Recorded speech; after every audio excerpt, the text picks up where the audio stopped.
Katutoy dyan. So, now pakita ko sa inyo paano ako gumawa ng aking salad na pambaon ko tomorrow na healthy salad. Okay? So, step by step, sundan nyo para kayo rin mga katulad ko na gusto ng healthy food na baon. Huwag na kayo magbaon ng mga processed foods. Dito kayo salad lang kayo para healthy body. So, ang ating ingredients is kamatis. So, kamatis.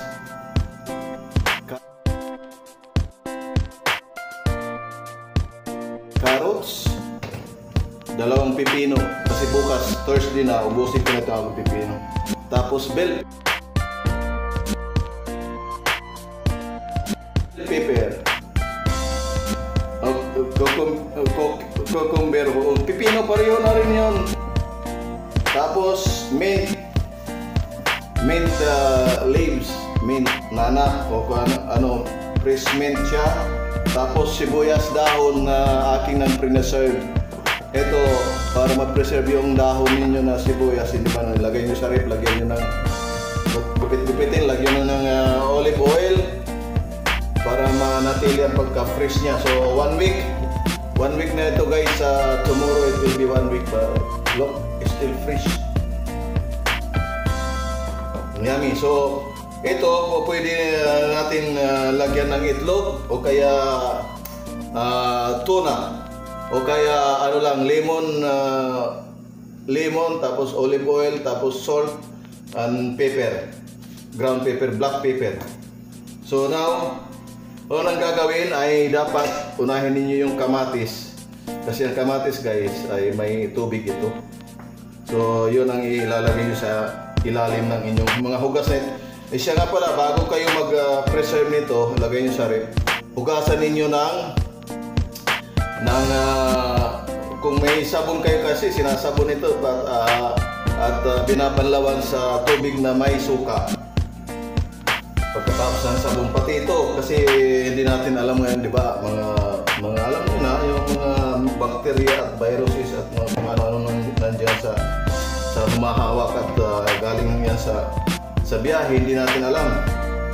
So, naunahin natin yung kamatis, isang buo. I-cubes nyo lang, tanggalin nyo yung ano. So, siyempre, tatanggalin natin yung gitna niya dahil tigas yan eh. Tigas yan. Tapo natin yan.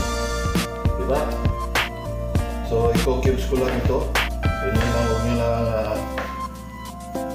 Tapos, lagay nyo sa rep. Pagkatapos nyo maghiwa nito, paghaluin nyo na, huwag nyo lalagay yung sauce bukas na doon sa trabaho nyo para hindi siya, at huwag nyo lalagyan ng asin guys kasi magtutubig. Ang asin, it draws water from the vegetables. So yan, nandito tayo sa ito, babalatan ko muna to, no?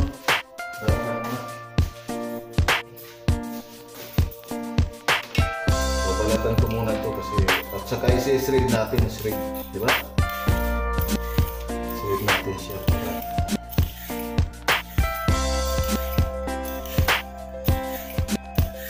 Pag shredded kasi madali siyang kainin, di ba? Kaysa yung malalaki, yung focus natin para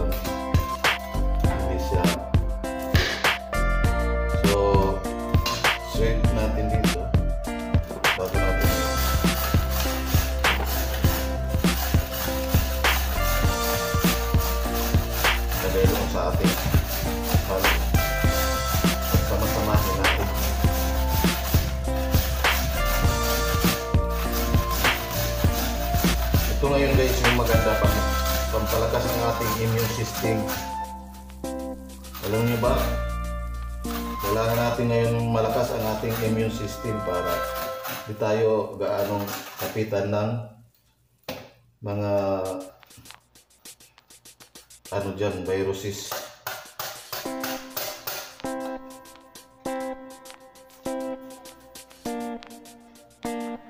Diba? So yun yan. Lagay natin dito. Spread. Spread the wings.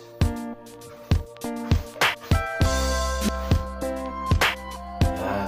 So yan na. Oh. Ayan. Tapos ito pala. Ito pang ating bell pepper. I-cubes nyo lang yung bell pepper guys. Cubes. Yung katamtaman lang din ang laki. Yung one bite. Hindi pala one bite. Mas maliit. Cubes lang, parang tulad ng yung pipino, tumbel.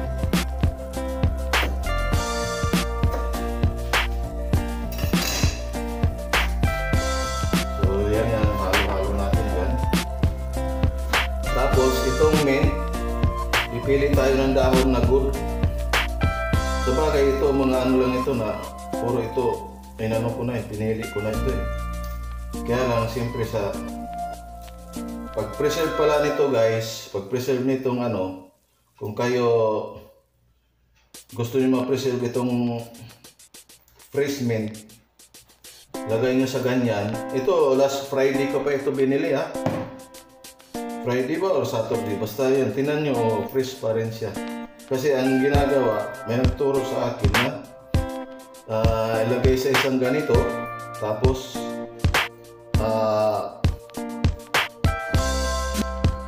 sa pinan ng ano ng yung kitchen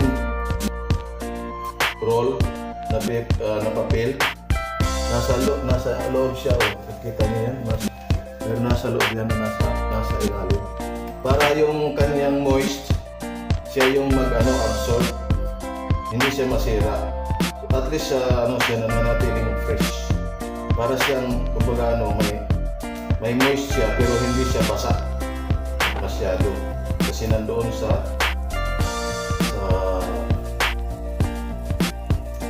papel. Tapos huwag nyo tatanggalin yung kanyang tangkay. Saka na kayo tanggal pagka gusto nyo nang gamitin.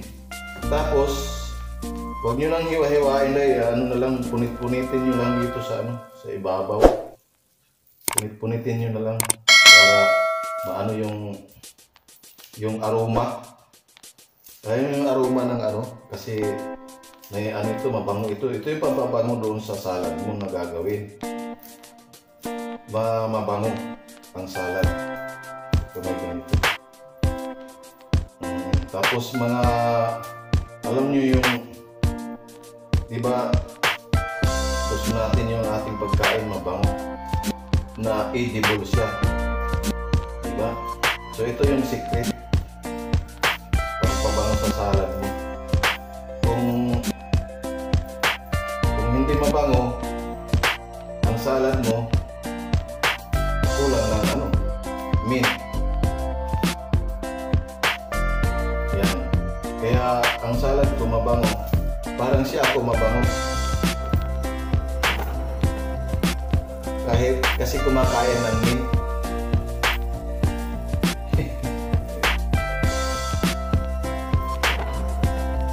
Siyempre nagpapabango tayo, di ba? Pawis ko mabango na eh. Tapos lagyan nyo nito ng nito. Okay? Lagyan nyo nito ng onion, anong tawag ito, dahon. Lagyan sa green onion, sa may dahon, ito, sibuyas dahon ito sa atin eh. So yan, okay na yan. Tapos para huwag kayo mag-asin, ang asin nandun na, pero lalagyan ko siya ng paminta. Para kasi gusto ko yung maraming paminta, mas nalalasahan ako pag medyo maanghang-anghang. Yan, tapos dalhin niyo yung tuna, doon yung nabuksan sa ano, sa work niyo yung tuna. Itapon niyo yung